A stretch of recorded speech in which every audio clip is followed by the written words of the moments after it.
President Muhammad Buhari has been receiving visitors at his hometown, Daura, in Katsina State, northwest of Nigeria.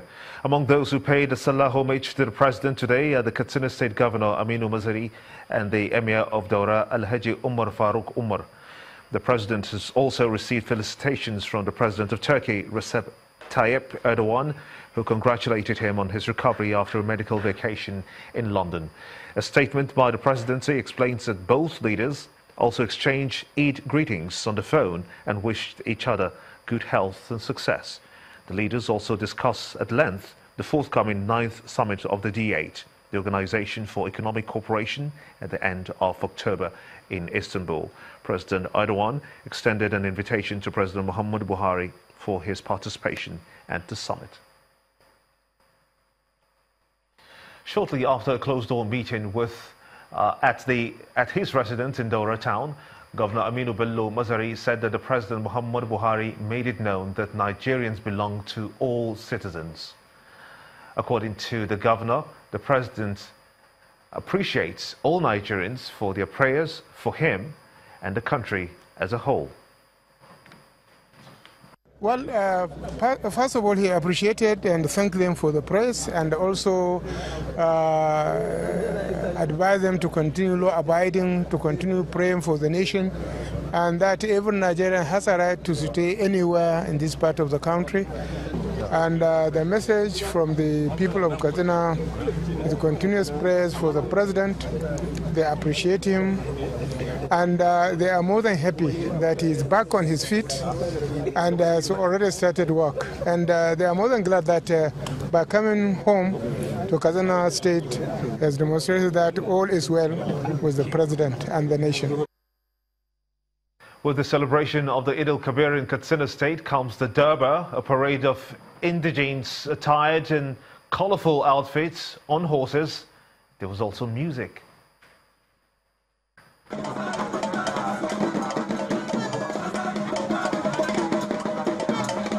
It's the celebration of a people and their cultural heritage. The Durbar, as it is popularly called, is celebrated here in Katsina twice in the year.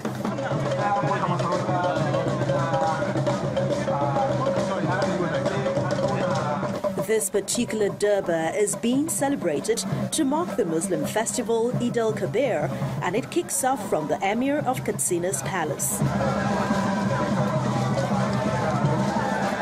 An array of dancers showing off steps to the throbbing rhythm of the drums.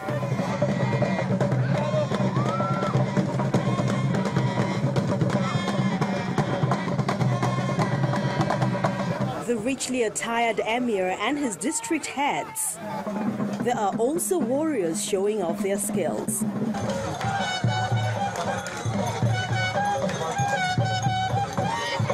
Young men on horsebacks clad in red and caps draped in white. For the indigenes, this celebration has been on for years.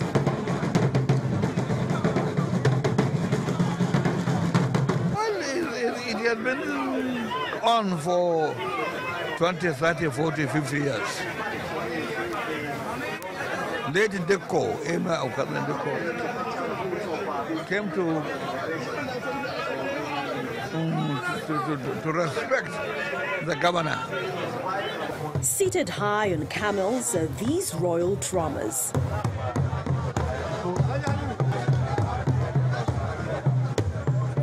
Horses are also draped in colorful coverings. When all is done, it's indeed a dazzling portrayal of the rich and colorful diversity of the Katsina people.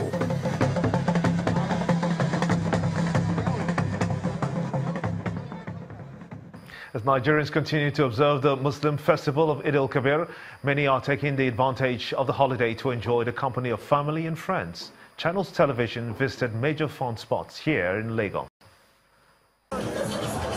The Elegushi private beach in Lekki is a major hangout and attracts Lagosians during holidays.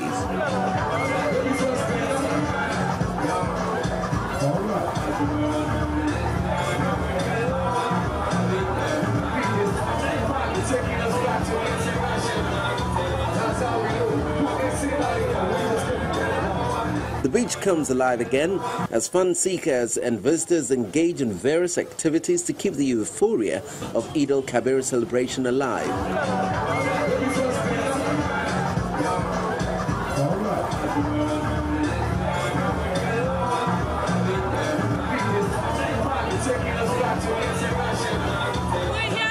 Life at the beach. We're here catching some fun and we're doing this. For some families like this one, it's an occasion for family members to bond. I'm enjoying myself very well. I even feel like I come here over and over. Unfortunately, most parents were too busy chasing money Monday through Sunday, but without minding the fact that it's very important to spend quality time outside the home with the kids. So that's why we took out some time to come and have some recreational moments with ourselves. It's also a lot of business for vendors as patronage increases. People will come by market plenty, inshallah. Today break, people they enter here, market the mood. Another place of interest is the Ndubisi Kanu Park in Ikeja. Most of the visitors here are children. Having swinging, seesaw, and others. I've engaged in slides. That's all. For me, my family makes us unite, shows the love with the love and the bond between us. And we are here to make the children, let them catch fun and enjoy themselves. While the holidays last, more of this is expected.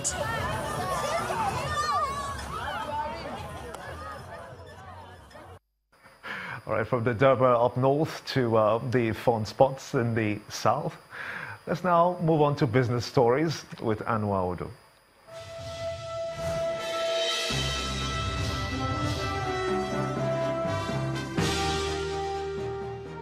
Very cute children there, Gimba. Thanks a lot for joining us on Business News. And talking about public holidays, they are work-free days observed in commemoration of a religious or civic activity. But over time, analysts have debated the need to reduce the number of such holidays in Nigeria. In this report, Channel's business correspondent Temple Ashaju takes a look at the financial cost of work-free days on Nigeria's economy. An average of 15 public holidays are declared in Nigeria on an annual basis. 10 out of these 15 holidays are religious, while the other 5 are civil or public in nature. Data shows that these holidays represent 5% of the 261 working days, costing the largest economy in Africa a whopping $14 billion. The Chief Executive Officer of Financial Derivatives Company, Mr. Bismarck Rewane, explains how the figures stack up. And you take these 15 days as a percentage of the 262 working days in a year, you end up with about $20 billion. That is the cost of holidays to the Nigerian economy. One is 5% of total production for the year, which is $20 billion. And one of it is 13.9% of the total production in a year. The Nigerian economy is made up of 80% of informal businesses. Now, this is one market that thrives at public holidays. We have the retailers who are into the food industry, people retailing ingredients, and there is a bit of a boom around now. But on the other hand, if you are a welder or a furniture maker or possibly an interior decorator, right now you're probably incurring personnel costs, overheads. You still have to pay those staff of yours who you give a holiday to. In Hong Kong, there are 20 holidays on its calendar, the highest around the world.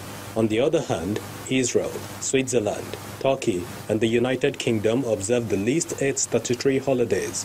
That may sound different to business owners in Nigeria. So if the economy, the country, the government could actually look into that and make it something that we could exercise when it's important, we should look into the economy first.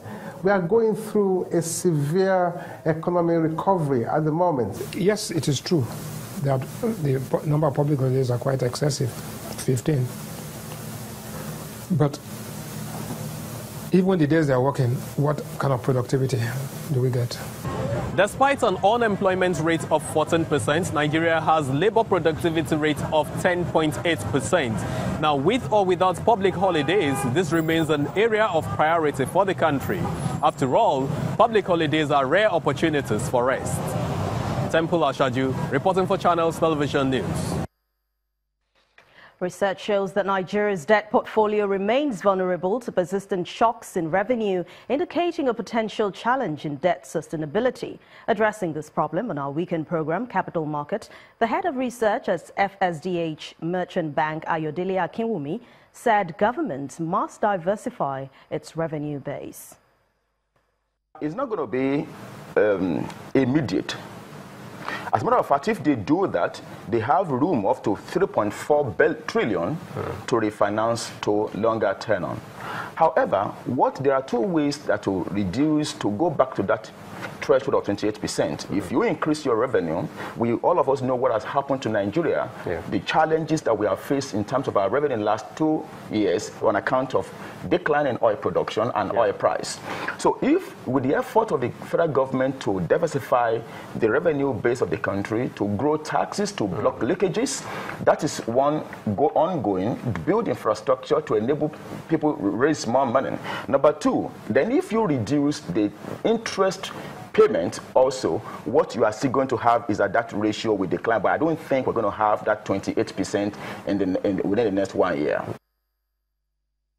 Financial markets in Nigeria are closed for the Eid al-Kabir celebrations, but at the interbank market, the overnight rates contracted by 416 basis points to 8.42% this week, following a reported increase in system liquidity to 250.4 billion naira against last week's close of 24.43 billion naira.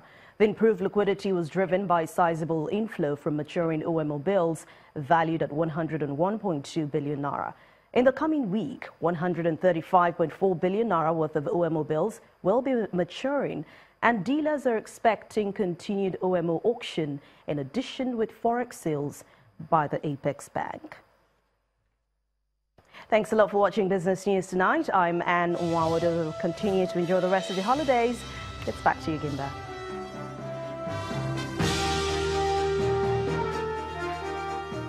The provision of potable water and proper sanitation are some of the commitments made by the European Union to communities in the Niger Delta region. The Minister Counselor to the EU to Nigeria, Kurt Cornelis, while on a visit to the River State Governor Nyesom Wike, requested for the counterpart fund arrangement in order for the contract to begin.